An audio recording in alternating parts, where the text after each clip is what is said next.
We're having a little discussion because this is actually really interesting. So back in 2022, a group of teenagers sued the State Department of Transportation over their right to a clean, healthful environment.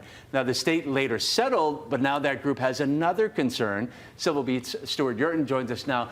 So, Stuart, let's start with some context. What came from that settlement in 2024? In 2024, the Department of Transportation settled and said, we're going to come up with a plan to be carbon-free by 2045. The plan laid out milestones to get there and said, we have to meet these milestones. Right. So now they're pushing back specifically over the use of jet fuels and newer, more sustainable jet fuels. But tell us about that. Exactly. So there are jet fuels now, the equivalent of biodiesel.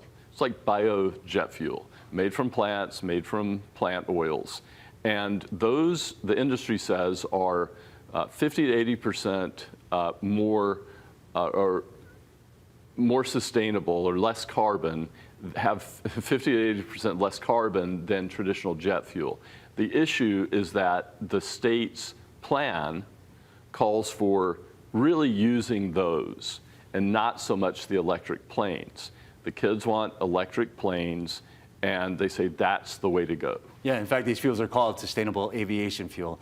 They want electric planes. At this point, what is the Transportation Department saying? Do we have the technology? The Transportation Department says the technology is not there.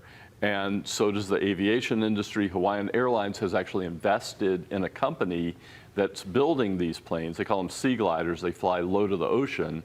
But again, they say it's just not going to happen. Yeah. I mean, there are a number of things, right? Safety, public trust. I mean, you'd have to go through all of that to get that working up and running. How about something else? There was specific wording about zero and net zero in that settlement. What can you tell us? Yes. So the settlement and the statute that the settlement comes from call for zero emissions. The plan repeatedly refers to net zero. And there's a big difference. The net zero means that they can offset carbon emissions with things like planting more trees. The kids are saying, no, we want zero. The statute says zero. We want zero, not net zero. Also interesting is that, is this in line with the governor, what he had, Governor Ige's, his plan for 2045 as well? Well, again, the statute says zero. It doesn't say net zero. Okay. So the wording is pretty clear on that point. All right. Very interesting, a very specific topic, but Stuart, thank you for your time. You can read the full article on civilbeat.org or text 66866 to get their newsletter. We'll be right back after this, after we check in with Jelani. Jelani.